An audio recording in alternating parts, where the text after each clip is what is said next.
Hello and welcome to the Under Center podcast. I'm your host, Darmar, and for this first part of the show, I am joined by just Jake Woolhead. This, of course, is our draft special show, looking ahead to the NFL draft this Thursday evening or night, if you are, of course, over here in the island of Ireland or in Europe in general. Of course, taking place in Las Vegas. It was meant to happen 2 years ago, actually, in Vegas during COVID times, but that they had to resort to the virtual draft, of course. But Jake, how are you today? Yeah, I'm doing well. I'm looking forward to this draft on Thursday. I am not looking to feeling so tired on the Friday, but look, it makes it worthwhile for me. Yeah, of course, the draft first round. It's a 3-day thing. We have to remember this. All the Yep. focus, of course, is on the first round, but we I'm still have. definitely not staying up late to watch round 2 and 3. I'm sorry. 4, 5, and all the rest of Well, them. they start earlier the next few days, so it's not as late. It's not also important though, like after you get past the third round, really. Well, okay, yeah, fair enough, because even the coverage doesn't even give it that Well, much maybe let's airtime not there. say not as important, but less exciting. It's very important to the players who get drafted those days. Well, I'm sure I'd be excited if I got called. Yeah. I'd be Mr. Irrelevant, no problem. um, like I said, we are looking ahead to the draft. We have Sam Monson from PFF coming on to the show in the second half to look at the draft more broadly. But we are delighted to welcome on to the show for our first part is looking more at the Seahawks side of things in this draft is Mookie Alexander from Field Gulls. Mookie, it's been a while since we spoke to you last. How are you, sir? Yeah, it's great to be back on, guys. The last time I was on, Russell Wilson was still on the Seahawks, and we didn't have a first-round pick, but now we do.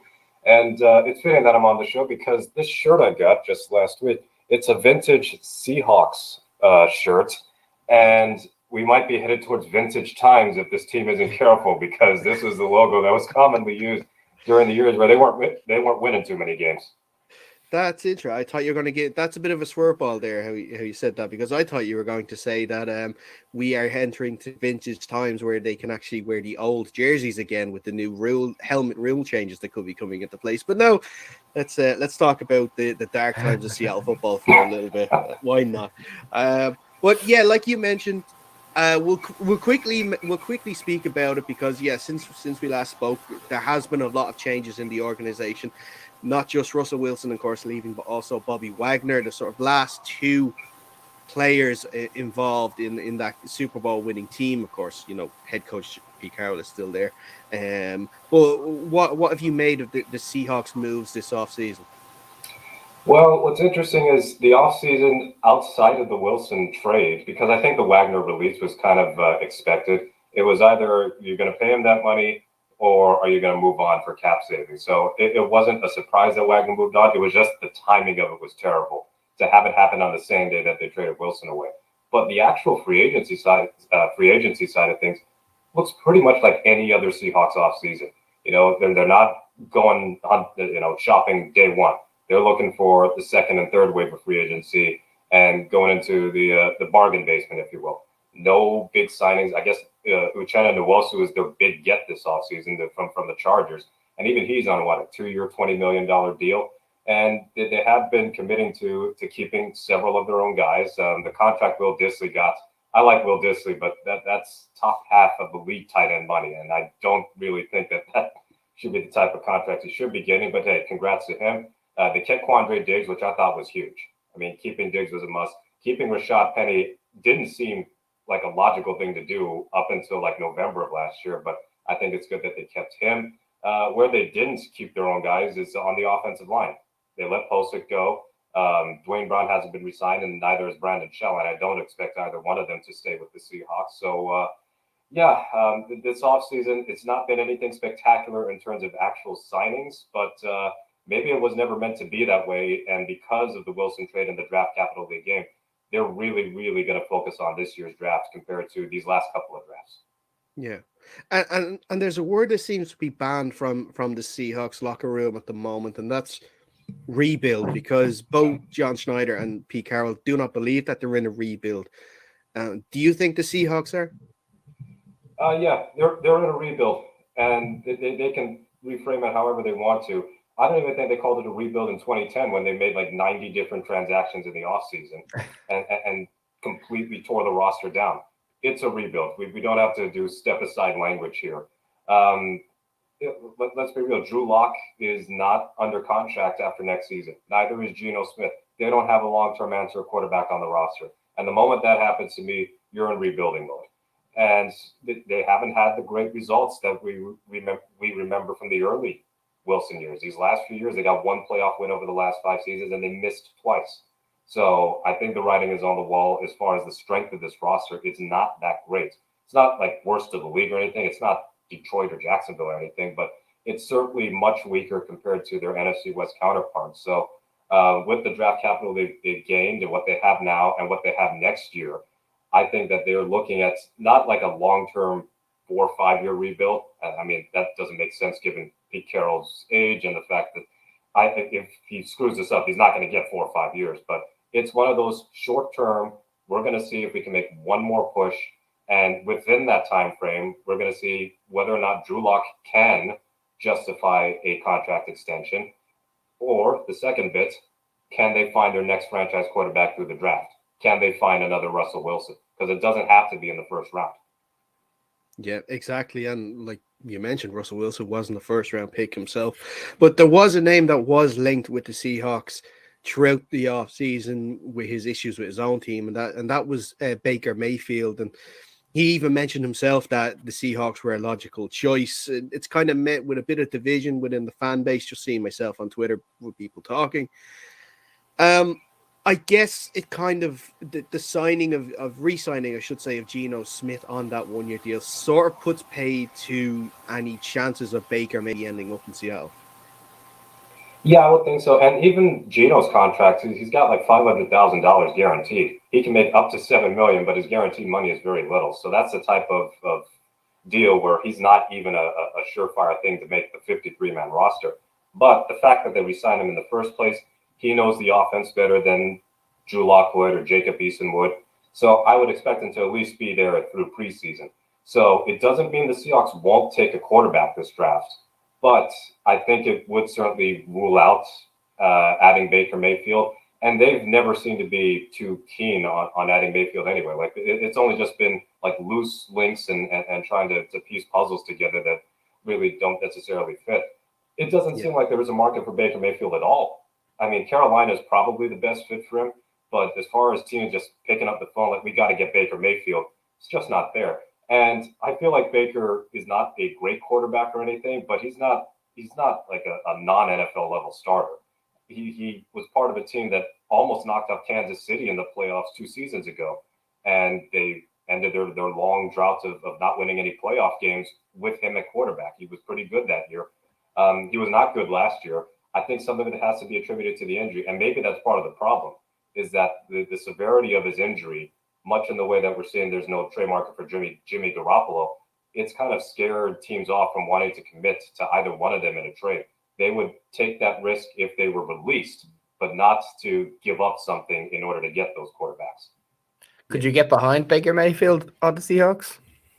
I probably wouldn't, but I think his quote redemption, the redemption angle here is something that Pete Carroll loves, and we've seen the Seahawks do this over and over again with multiple positions. I remember when they first got to the team, their major reclamation project, if you will, was Mike Williams, the wide receiver, and he kind of ate his way out of the league, and then he had a semi-revival with the team in 2010. They're all about quote unquote second chances. So I don't think Mayfield's in second chance situation here. It's not like he's done anything to be not deserving of a starting spot in the league. But if they want to try and revive someone's career, maybe they would consider Mayfield. But I think they really are that committed to seeing what they have in Drew Lock.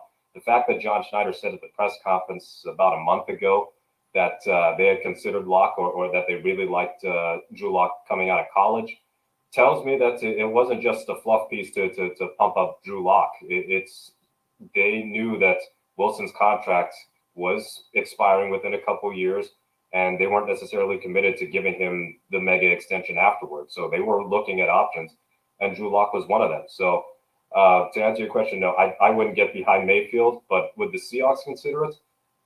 there's a small chance. I'm not giving it 0%, but it's a small chance. If it came down to taking a quarterback in the draft much cheaper than Mayfield's fifth-year option, then I think they lean towards going through the draft. And let's move on to the draft then. Of course, the Seahawks have 8 picks this year, and their first one, of course, is the 9th pick overall because of that Russell Wilson trade.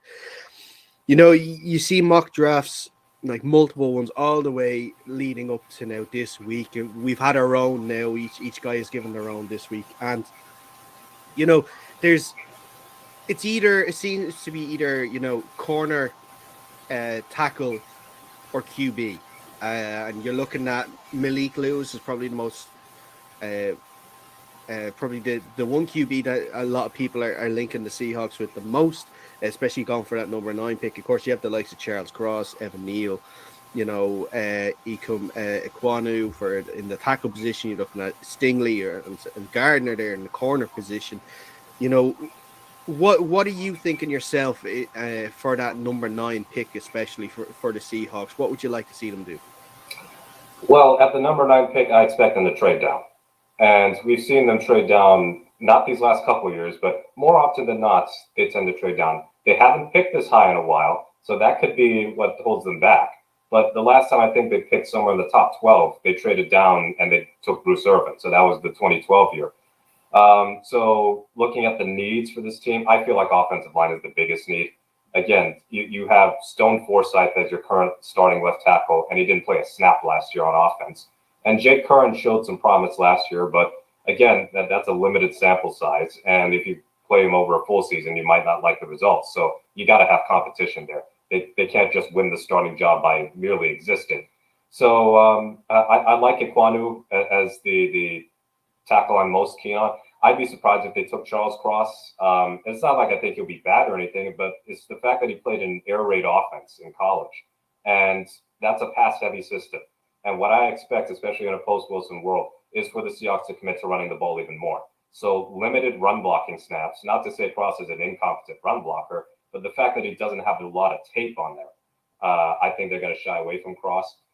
Cornerback is actually interesting. I don't think that they're going to invest heavily in cornerback this draft.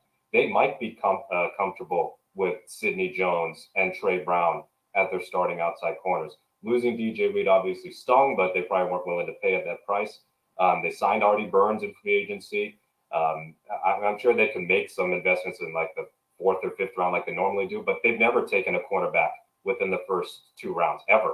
So I expect that to remain the same here. So if I leave out quarterback, then you look at the defensive line, and the pass rush still needs some work. Like Darrell Taylor, Nwosu, those are good starting blocks, but they can beef that up. I don't think that they will take a pass rusher first, though. I think they're going to go offensive line. If they go quarterback, I think they're going to go 2nd round, especially because if you don't like what you see out of a 2nd or 3rd round quarterback, moving on from them is a lot more understandable than if you take a quarterback in the top 10. Like what happened to Josh Rosen in Arizona was a unique circumstance in the sense that he got taken, he was terrible, but a new regime came in, and it was time to send him over to Miami or wherever he went and get Kyler Murray. So 1st-round quarterbacks you don't just give up on after a year. So I'm leaning towards Ekwonu if he's available. Evan Neal is also a good option out of Alabama. Trevor Penning from Northern Iowa could be a dark horse, but he played at FCS. So, I mean, that's not top-flight college football you're looking at there. They tend not to take from FCS schools. So the only reason I cite Penning is he graded very well as a run blocker.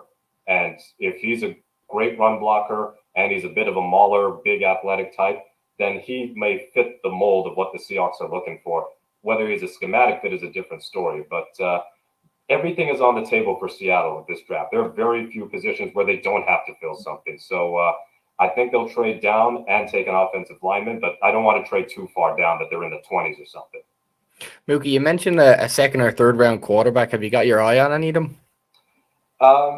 Sam Howell from North Carolina, I think intrigues me the most. I feel like Malik Willis has the highest upside, but I also think he's a bit erratic overall.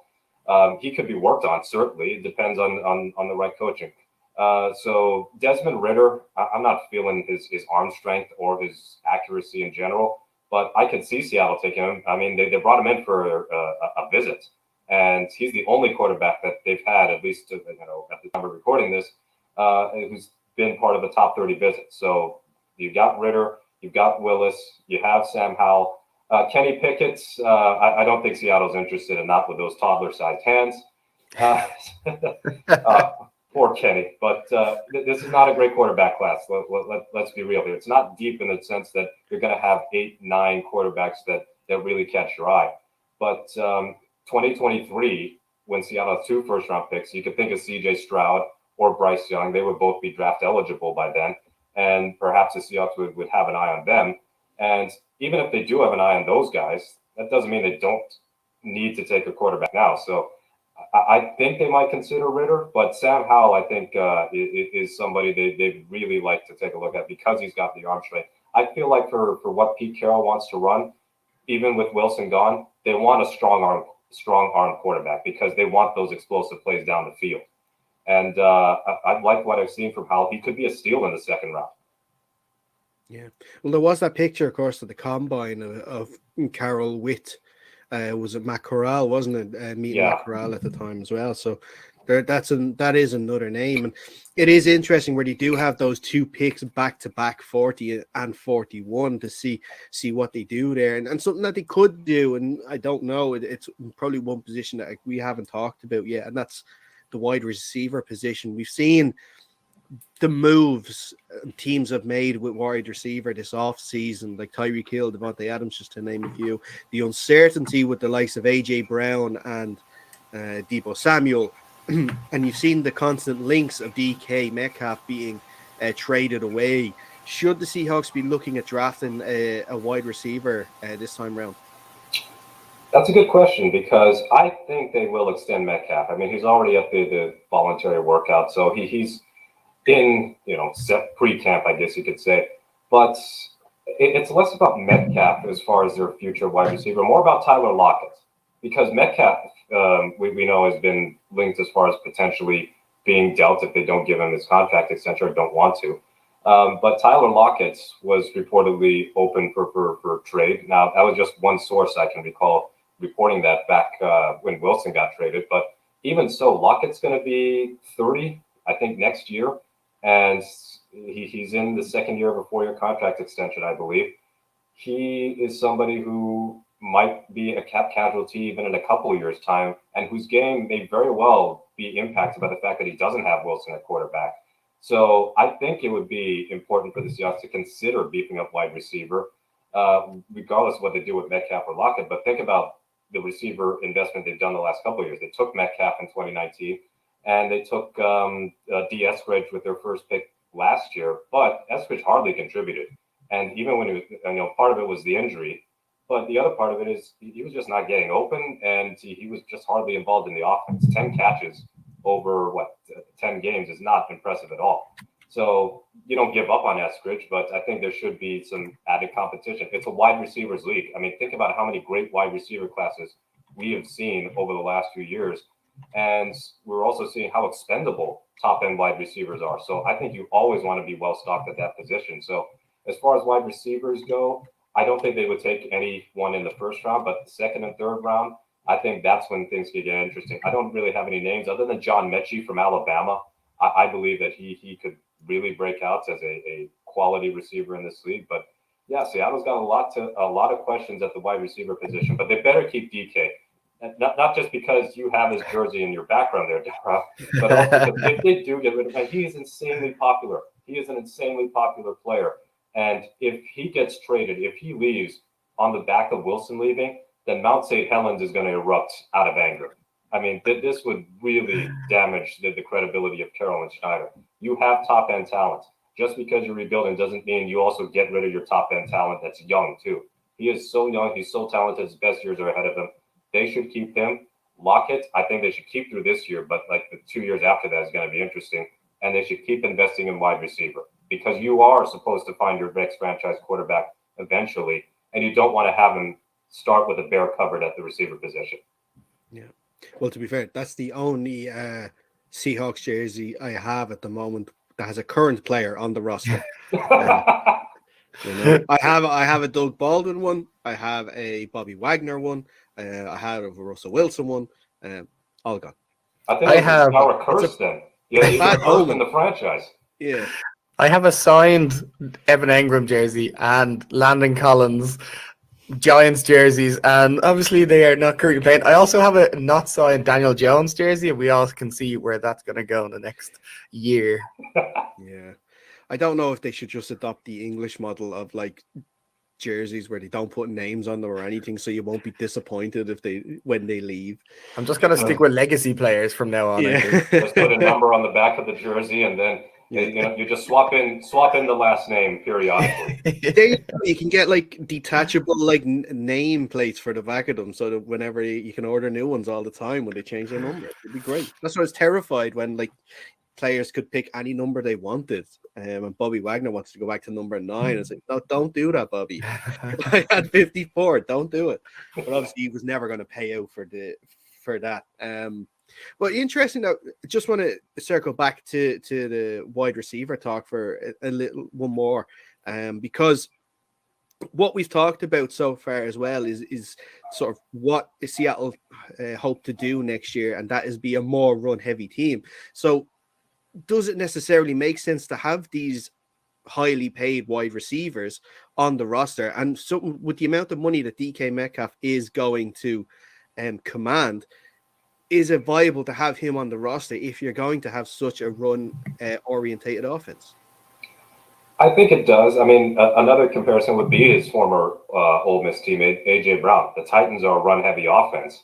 I would like to think that they're going to re-sign him, because if they don't, then there goes the entire passing offense. That wide receiver position in Tennessee is really not deep at all.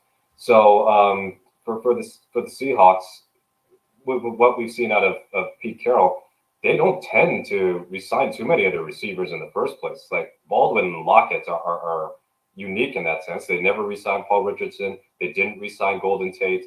They traded for Percy Harvin and then immediately traded him away like a year later.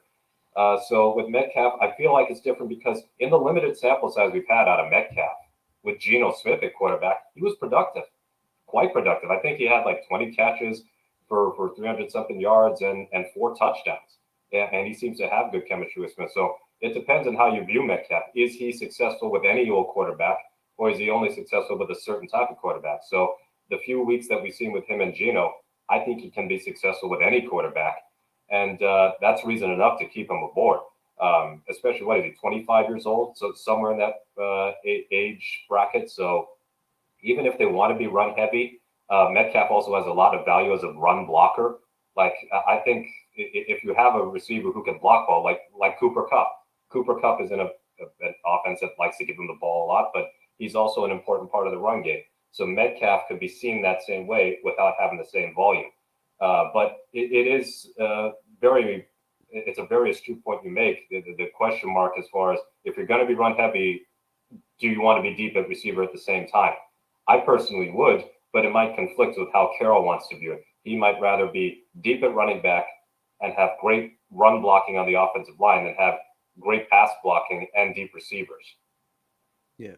And while we're on the subject of running backs, there's not many projected to go high in this draft, and with the injury concerns over Chris Carson and Rashad Penny and their history there, like I myself personally would think it would be the right option to look at getting a running back in maybe the 4th or 5th round. And just looking at some of the names that could be there, Damian Price from Florida, he might be gone by that stage, but there's other ones like Samir White, or maybe even Dalvin Cook's brother James Cook could be available maybe in those rounds. Yeah, I think running back is a semi-need, not necessarily for 2022, but long-term, because you think about this season, Penny only be signed to a 1-year deal. I don't know if Carson's ever going to play again, as unfortunate as that sounds. A neck injury, how many Seahawks just within the last 10, 15 years have we seen have their careers affected, if not ended, as a result of neck injuries or neck surgeries? Travis Homer is not an every down back. And for all the improvements he's made and his value on special teams, he's a free agent after 2022. So your only running back under contract beyond this season is DJ Dallas. So when you keep all that in mind, and then you add in the injury histories of Carson and Penny, yeah, they might want to take a look at running back. I like Breece Hall from Iowa State in the second round if they were to consider him, and also Kenneth Walker from Michigan State. But you're right, this is not a super generational running back class. And even so, I think that the shift away from taking running backs early is really pronounced now, that even if you have a future all-pro running back, you really can get him at any round. So Brian Robinson, I think is his name, from Alabama. They could also look at him. I like James Cook from Georgia. You get Dalvin's brother, and he kind of runs like him a little bit. But Seattle is always looking to invest in the running back position. I mean, the fact that they took Homer and Dallas over the last couple of years anyway, after taking Penny in the first round and giving Carson a contract extension last year. So they always want to be well stocked there. So even if it's not an early pick in the second round, I can definitely see them taking a running back or two. Like the only positions really where I don't expect them to do anything would be tight end, because they have Noah Fant and Will Dissly and Kobe Parkinson, and defensive tackle because they have Shelby Harris, Poona Ford, Brian Monet, et cetera, et cetera. And safety, of course. Like you have Diggs and Adams, and you got Ryan Neal. I don't see any need for them to take a safety, not with the money that they've tied to that position alone. Yeah, I think they had, who was it? Was it Casey from the former Cowboy safety? They had him in for a visit last week as well, actually. But he can also, he can also play nickel corner as well. So the versatility there, and the fact that Neal is admittedly only under contract for this year too, they could have KZ as like an additional safety and whatever packages they want to add, an extra DB, or to be in that nickel corner spot, because that is a pretty competitive spot. You got Marquise Blair coming off injury. You have Ugo Amadi right now. They brought back Justin Coleman. So KZ's versatility is something I think that they would really like. And if they do add him, I think he could be a good contributor for this defense. Yeah, excellent. Before we let you go, I want to ask something actually outside of the draft, because obviously a big thing over this side of the pond is the international games, and we found out who the home teams will be for next season. We are going to get an extra game this year in Munich in Germany as well, which is fantastic. And it's the Tampa Bay Buccaneers are scheduled to be the home team for that game next season. And all reports coming out these last week or so seems to be that the Seahawks are one of the teams high on the list to actually be the opponent for the Tampa Bay in Germany. First of all, have you heard anything about that yourself? And secondly, how exciting would that be, especially for Seahawks fans as well, for them for the chance to maybe possibly travel over to Munich in Germany?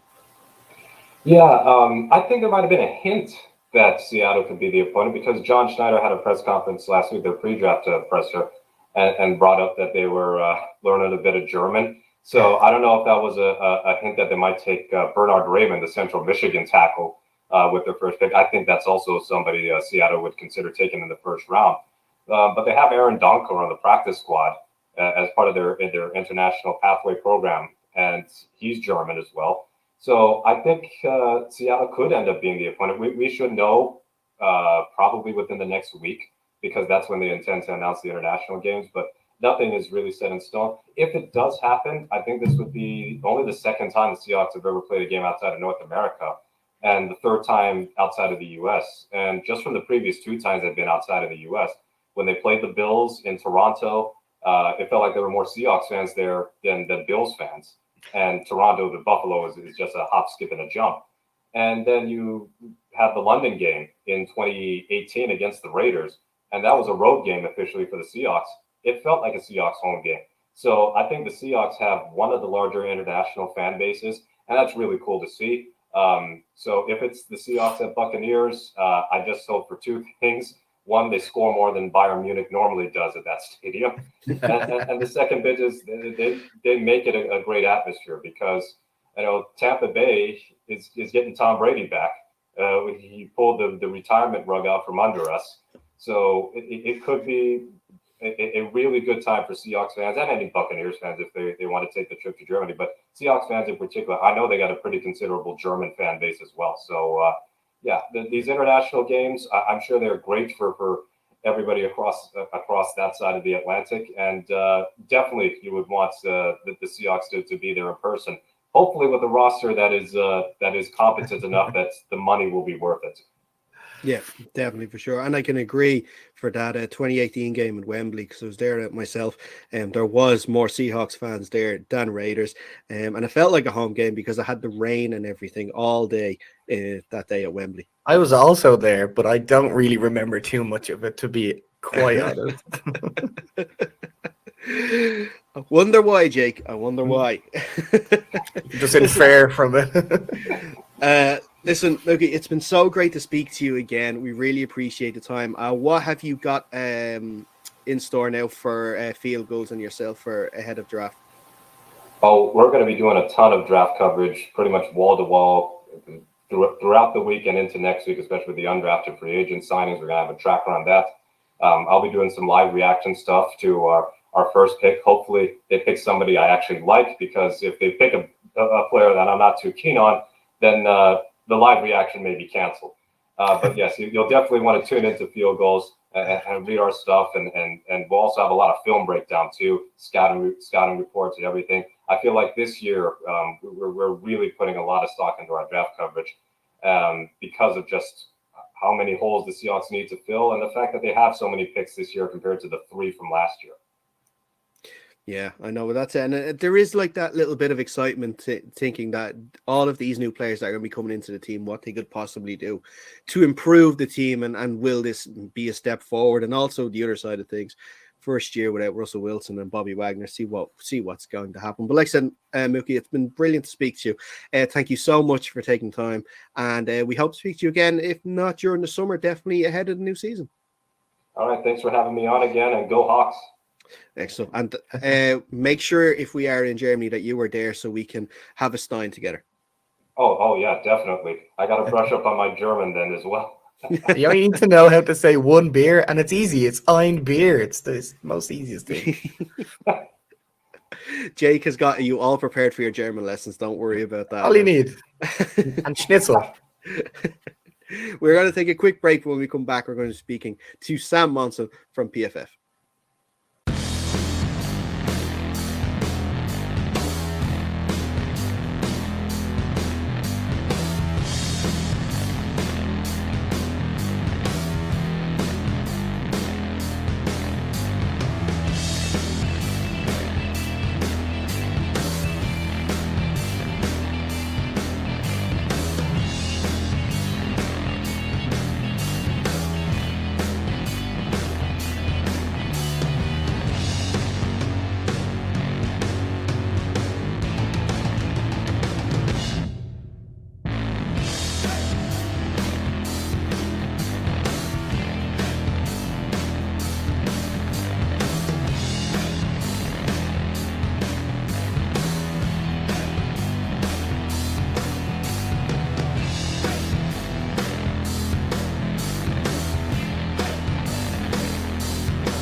And you're welcome back to the second part of the Under Center podcast with Dara, Jake, and Fionn.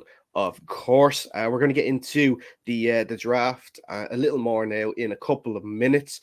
But Fionn, meant to ask you there the last day. Obviously, I wasn't around last week to ask, but you were meant to be getting into Kyler Murray's DMs and seeing if he's okay, and it's not working out at the moment. I thought he was going to play. Now again, he's not going to play. Yeah, like he's giving you a bit of a run around here. Oh, listen, I'm pulled everywhere at the moment in the league. I got to talk to Deebo Samuel as well. He's after deleting everything. There's a lot of guys in their fields around the league at the moment, so I'm trying to calm everything down.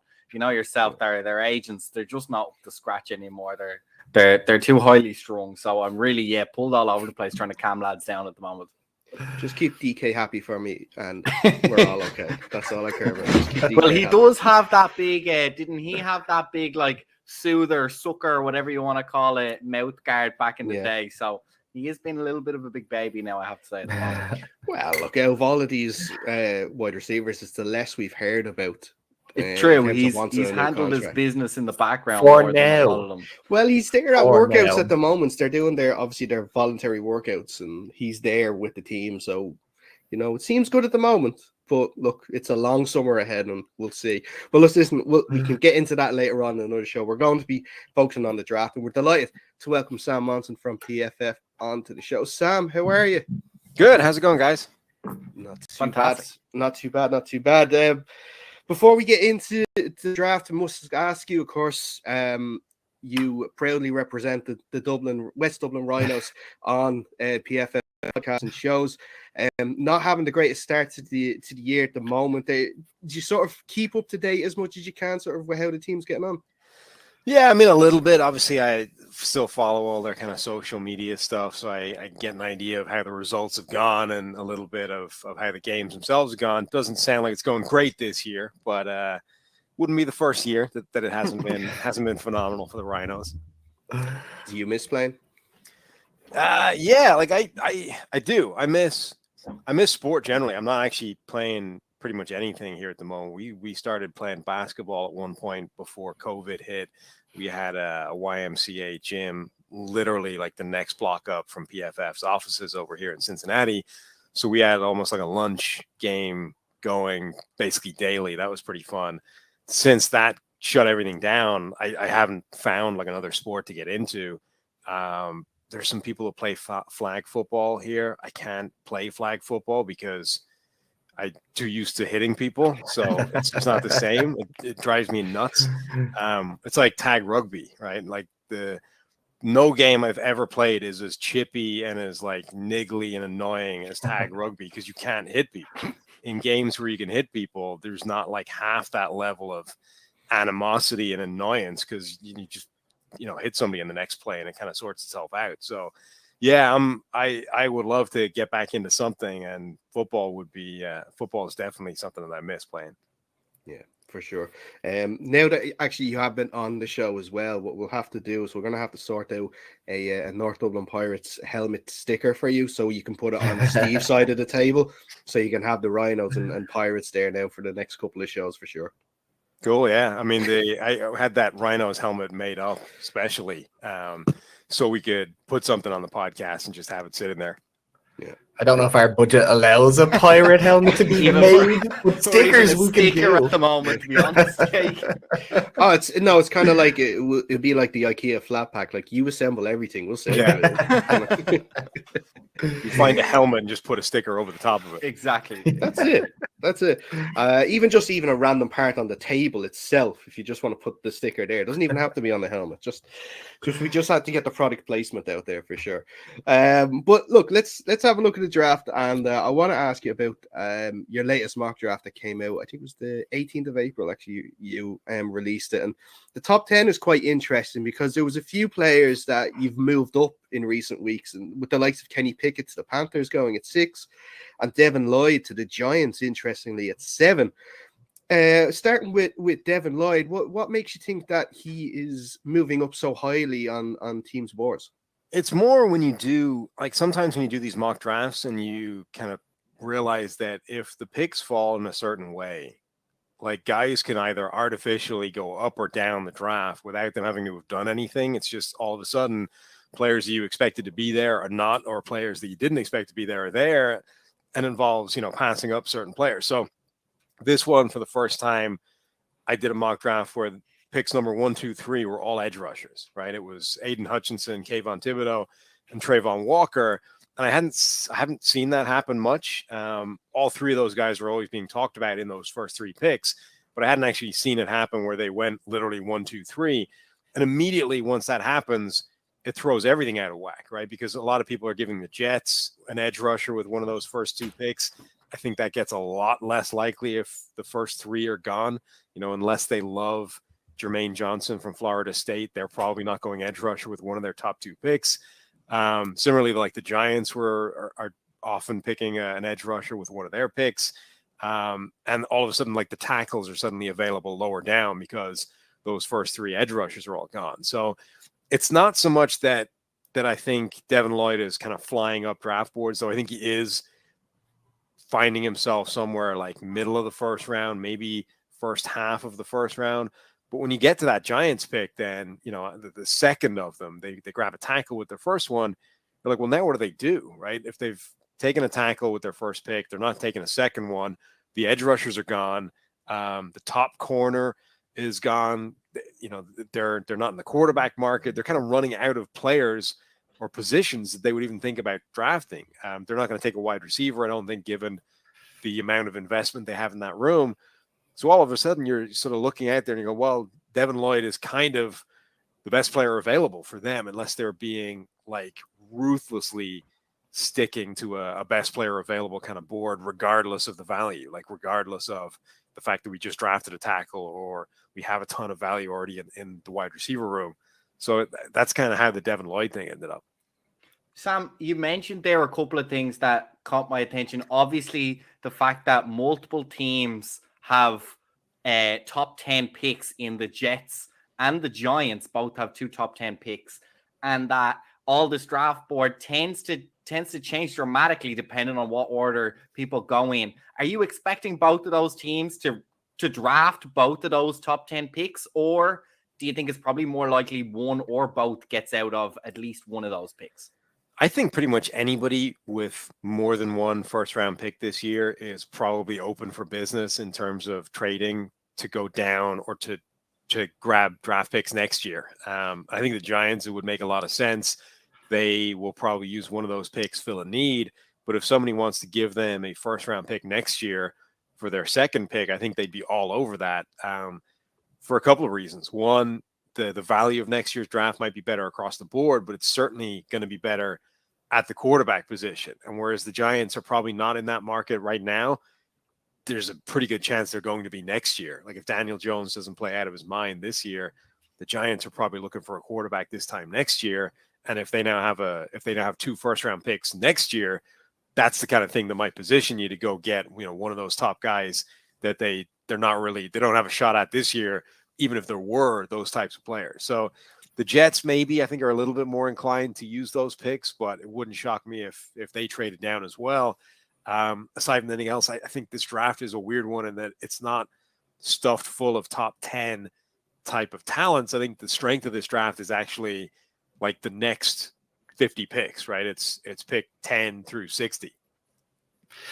Sam, how likely do you think there is a trade within the top 10? I see, because I'm a Giants fan, I know there's the 5 and the 7 pick. Do you think it's more likely they move from 5 or 7? I've seen some people mocking that, like say in these hypotheticals, that the Seahawks move from 9 to 5, try to jump ahead of the Panthers, get a quarterback, give the Giants the pick, like you were saying, for next year. So how likely would you see something like that happening? I mean, I think half the top 10 would like to trade out.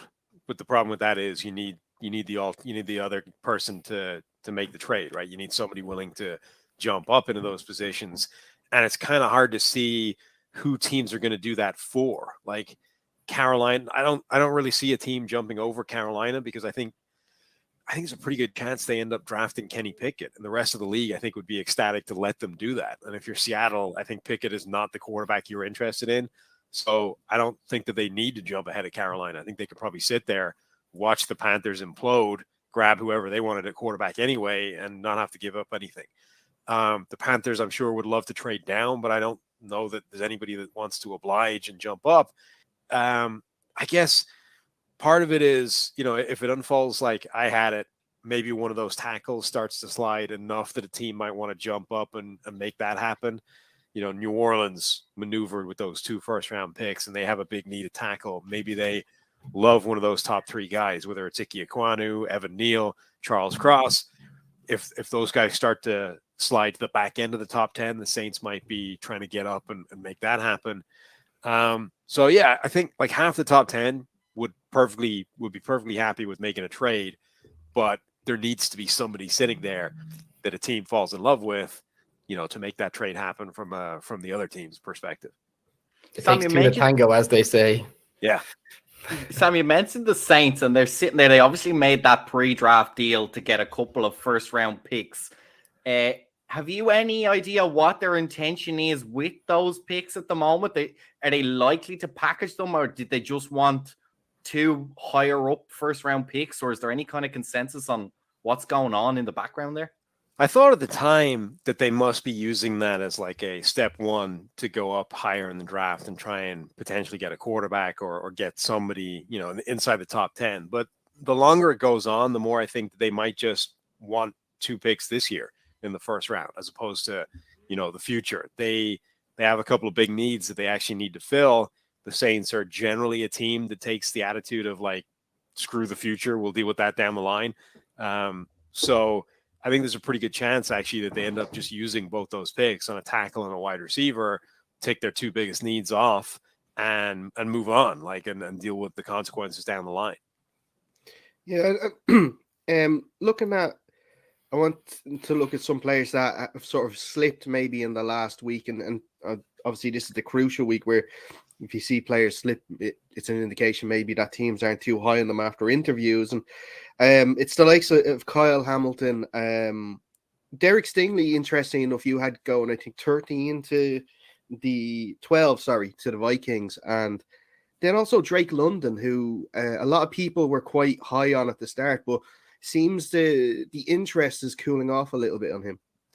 Yeah, Hamilton, I think as soon as he started to run, pedestrian type of 40 times, not even pedestrian, just not elite 40 times for his size, I think it cooled his draft stock from, he might be special enough to break all the usual rules about when you draft a safety and how high you can take that guy, to, okay, no, we're just dealing with like another good safety. And those guys go in the middle of the first round. They don't go in the top 5 picks. So, Hamilton running a 4.59 or whatever it was at the combine, and then running a time at his pro day that was apparently even slower than that. It doesn't change the fact that he's a really good player. I don't think it alters his potential or his capacity at the next level, but it does, for teams that like we were talking about, can the Houston Texans talk themselves into Hamilton at 3 overall? They're like, well, not with a 4.6, right? If he'd run a 4.3, maybe then you can start saying, okay, this guy is special enough that we don't care that he's only a safety. Like, he can make that kind of impact in the defense. So I think that's what kind of has led to him slipping a little bit. Derek Stingley is just a weird prospect because he's got the best tape of any cornerback in this class, but only in 2019, right? And that's a couple of years ago now. And there's injuries to deal with. There's the fact that he just hasn't got back to that level. But the fact that he showed that insane elite play is really important. And it's just a case of how much teams care about recency bias and whether they can talk themselves out of the recent years and the injuries and all those kinds of things. Who was the third player? Drake London. Drake London. London, one of his big problems, I think, is that he's not going to run. Like, he's not going to put out a 40 time, I think, essentially, before the draft because of that ankle injury that's been hampering him. And the big concern everybody has about him is, but like, how fast is he? He obviously is a great contested catch guy. He's shown that he's quick enough on the field, but you watch his tape and you come away and you're like, I mean, if that guy's 4.6, 4.7 in the 40, if you just start looking at the number of receivers who have succeeded at that kind of speed, it's a really low number. And right now, like, there's none of them. Nobody in the NFL right now is good who's run like a 4.7 or slower. Like guys like Jarvis Landry, but there's no elite receiver, right? And if you're talking about drafting a guy in the top half of the first round, that's what he needs to be. He needs to become an elite wide receiver. So if you already thought he was maybe a 4.6, 4.7 guy and he's not showing you anything different, it's going to be enough to scare teams away. And I also think it's a weird group. It's a weird sort of year of wide receivers where there aren't a ton of like perfectly clean. There's no Jamar Chase, right? There's no guy where there's just no flaws. Like, you're looking through Jamar Chase's positives and negatives. And you're like, what's the negative here? There's nothing that isn't good. He might not be amazing at everything, but he's good at literally everything. And he's not bad at anything. Every receiver in this group, there's kind of something missing, or there's something that's not, that you don't love. And there's a sort of bunch of different styles of receivers. So generally, I think you're going to see a big breadth of rankings on them. You're going to see some guys that have Drake London as their number one receiver. You're going to see some guys that have him like 5 or 6. And I don't think that either of them are crazy. I think you can make a pretty good argument about either. Sam, I was going to ask you there. You kind of answered the question I had lined up of where you think the kind of the wide receivers are ranked at the moment. But I'll pivot a little bit. And one of the questions I have that I find difficult when obviously we're not draft experts or anything on this show, but when we do our draft is you got guys on really good teams like Ohio State who have excellent offenses and kind of jump off the page, but then they don't always play the best defenses. And they tend to have the best quarterback thrown to them. And there's a lot of disparity in terms of talent there. On a team where you've got Garrett Wilson and Olave coming out of the same team, who do you put as the better wide receiver out of that duo? Yeah, and the funny thing is, like, the guy behind both of them, might be the best receiver of the group. They have a guy that'll come out next year, Smith and Jigba, who might be the best of the three. They had Jamison Williams, who couldn't get on the field because they had those guys ahead of them. Jamison Williams might go ahead of either of them in this draft as well. They had an absolutely stacked receiver core. I've gone full circle. Like, when I was watching Justin Fields tape, Garrett Wilson looked like the best receiver to me. And that was... Everyone else seems to have kind of gone in the other direction. If you go back a year ago, everybody was saying Olave was the better of the two, but Wilson was the guy that seemed better to me. I think I've stayed there the whole way, and I think Wilson just is the most complete composite of all the skill sets. I think a lot of other people now, though, seem to have come onto that, and we've gone away from Olave a little bit and gone towards Wilson. But I think those are two very safe wide receivers. Like, they're good at things that translate immediately to the NFL. The question is, how good can they be? But I think it's pretty obvious they'll both be good. Sam, just is Trayvon Walker this year's draft darling? Obviously, there was a lot of talk about him going number 1 overall, but is that just smoke, or has he just really risen that much? I'm not sure if the number 1 overall stuff is smoke. I think the idea he has risen a lot. And I think the idea that he could go 2 or 3 is absolutely real. I can't construct a good argument to take him number 1.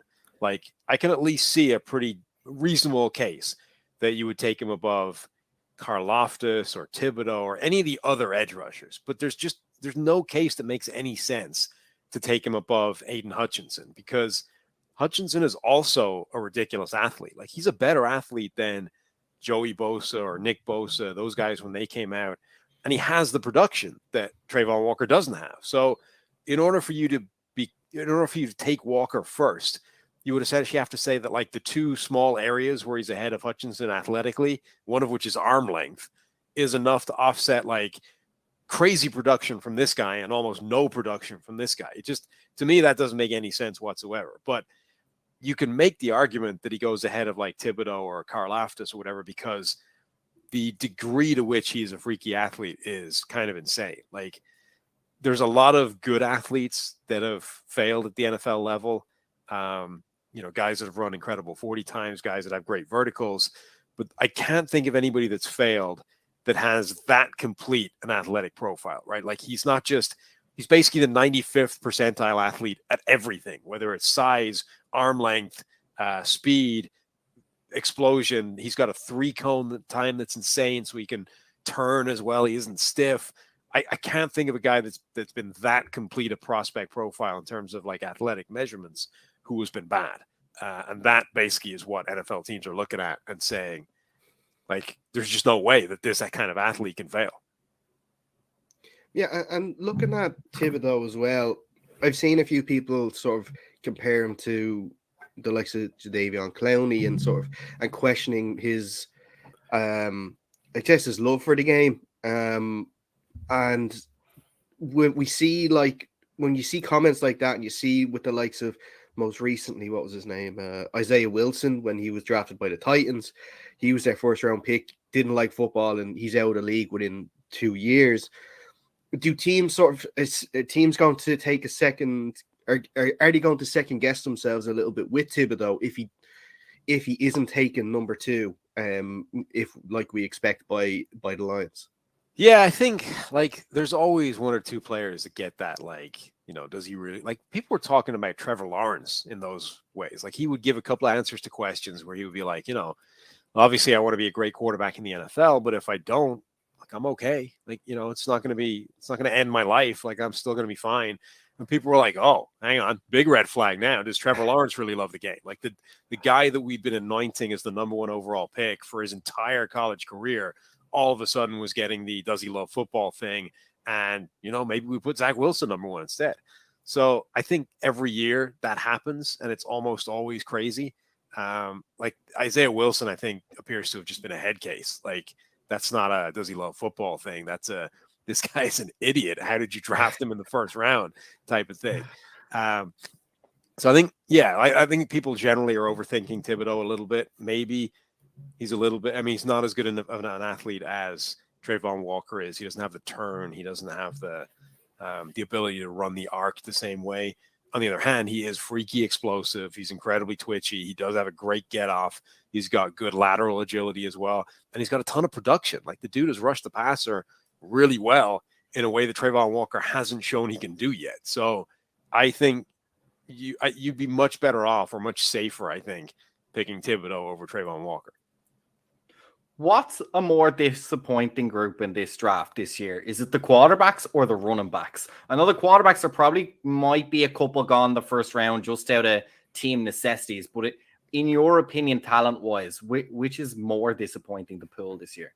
No, I think it's definitely the quarterbacks. I don't think the running backs are actually a bad group. And actually, I think they're kind of underrated. I'm not 100% sure why guys like Breece Hall and Kenneth Walker are not seen as first rounders if Najee Harris was. I don't see the difference, to be honest. I think they're in that same category of prospect and as guys that could be, good in the NFL. So I think the running back group is actually reasonable, but for some reason it's being overlooked or dismissed relative to the last couple of years. But the quarterback group is like genuinely not good. Like, you have to go back to 2013, I think, to find a worse collection of quarterbacks than this group. And it's not even just at the top. Like, when you go through the mid rounds and the late round sleepers, it's even like you can't even find those guys that you like. Whereas most years you can find a couple of guys in the lower rounds or the mid rounds that you're like, yeah, this guy could be something the next level. I like what I see here.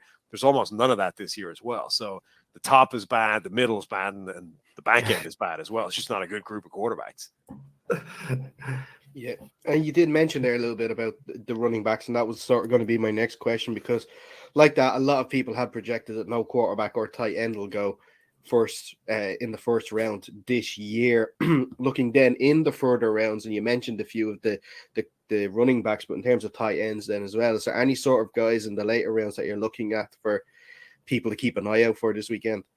Well, tight ends are tough as well. It's not a good group of tight ends. I think, there's been this discussion for years about the kind of effect that the college game would have on the NFL and on the draft and the kind of players it was sending to the NFL. And there was all this panic that it would lead to these rudimentary bad quarterbacks and wide receivers because they were playing a different game. It's never really worked that way. In fact, if anything, it's having the opposite effect for receivers, that there's a ton of these guys because there's just so many wide receivers playing now in college.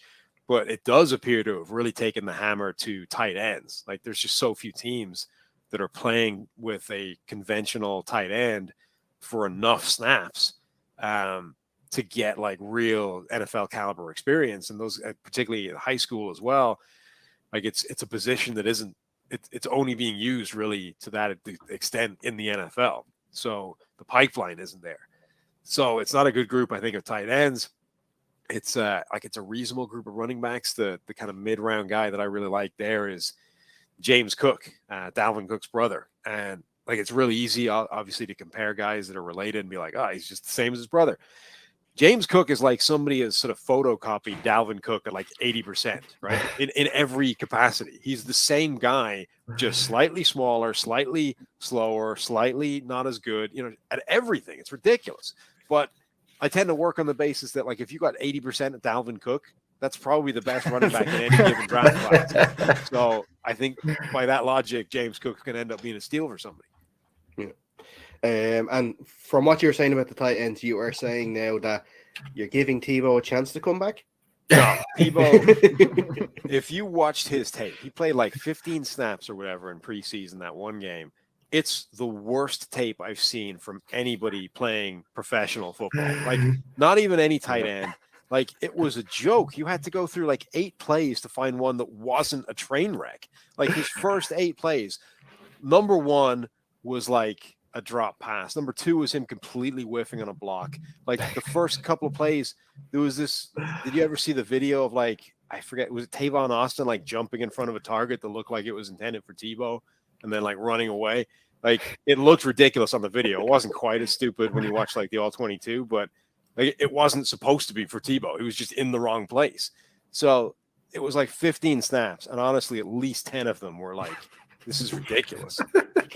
Yeah, I saw a lot of flapping arms going at blocks. Yeah. Like, just I'm pretty sure honestly, we could block better than Tebow. Seriously, like, it's not even inconceivable. Like, you hear, you think every now and again, what would happen if you threw like a guy from the Irish League or whatever, just threw him in an NFL game? What would it look like, right? Generally, it would look pretty ugly. I don't know that it would look worse than what Tebow tried to do. So we're saying we should get Tebow over for the Irish League then, which No, he's saying we can go into the NFL. no. I'm looking at improving our team first, right? Well, what would be interesting, like, if Tebow wasn't allowed to play quarterback or run the ball, how good would he be in the Irish League based off that? I don't know if it would be great. Yeah, I don't know about that now. I don't know. I'm trying to make an argument in my head that he could probably make an okay linebacker. We play make him a Division defensive 2. end. Certainly couldn't play him as a tight end. That wouldn't work. Like, the hands just aren't there. Defensive end maybe, because he's still like 250 pounds and strong as hell. That's good enough sometimes in the Irish League, being that big. Well, look, in our division, we're playing Division 2, so I guess, I think he could be all right there for that. I guess you get a few snaps, just to keep him happy. Might keep the bench for him at the very minimum. A lot of the bench. Well, listen, Sam. I want to actually ask you one more question before we let you go. We sort of glanced over a little bit with talking about the strength of the wide receiver class, but there are a lot of teams, and there could be a few more teams now after we record this, that are letting some of their prize possessions on offense, not most namely wide receivers, go. So I'm thinking like of obviously Green Bay and Kansas City. And looking at your mocked in particular, of course, we mentioned Drake London. You actually had him going as one of the Kansas City 2 first-round picks, and then with Green Bay as well, you had them with their second or their first of their 2 picks with George Pickens as well. Is that the thing that, like you were saying, in terms of need? But we know now with Green Bay and their tendency to surprise people with their picks, surely they would have to go for wide receiver in this one. Yeah, like, unless they pull something crazy in terms of a trade or an even more signings and free agency, I don't know how they could come out of the first round this time without a wide receiver. It would be nuts. They have a massive need at that position now. Like, they don't just need, like, the receiving core had the best receiver in the NFL on it for the past few years, and it was still seen as a problem area when they hit the playoffs, and they couldn't, like, once teams figured out how to stop Devontae Adams with better playoff defenses and double coverage and all that kind of stuff. It's like, well, who else is getting the ball? Nobody. And so you don't win. Like, with him, it was seen as a problem. Now, without him, you have to replace an entire wide receiver group that had the best wide receiver in the league in it. And all you've done so far is like sign Sammy Watkins off the street, who has a kind of injury history where he might not be playing for half the time. So, yeah, like, if Green Bay don't come out of the first round with a wide receiver, I honestly have no earthly idea what they're doing. Yeah, that cold weather is definitely not going to help those injuries for Sammy up there for sure. Listen, Sam, it's been great having you on. We really appreciate the time you've taken, especially with such a busy week leading up to the draft. What is the plan for yourself for draft weekend? Are you going to be chilling out at home watching it? No, PFF will have a live show for all 3 days of the draft, and then a sort of 4th day for a roundup. I'll be on one of those days. The later days, me and Steve will be in the sort of side studio we have, recording like reactions to all 32 first round picks that'll then get thrown up on the PFF YouTube channel there. Excellent stuff. Excellent stuff. We live streamed the whole first round last year, and I think it was 5 a.m. Fuel by the time we finished. It was difficult. It It was a way bigger It was a undertaking late. than we thought. It's definitely not happening this year. We'll just do a reaction video next week or something. Definitely, we need to sleep for sure. But listen, like I said, thanks again, Sam, so much, and we hope to speak to you again soon. Sure, no problem. And that's where we're going to wrap up this edition of the show. Fionn and Jake, as always, thank you so much. Thank you. We'll be back next week with a reaction video to, like I said, the draft and where we think the best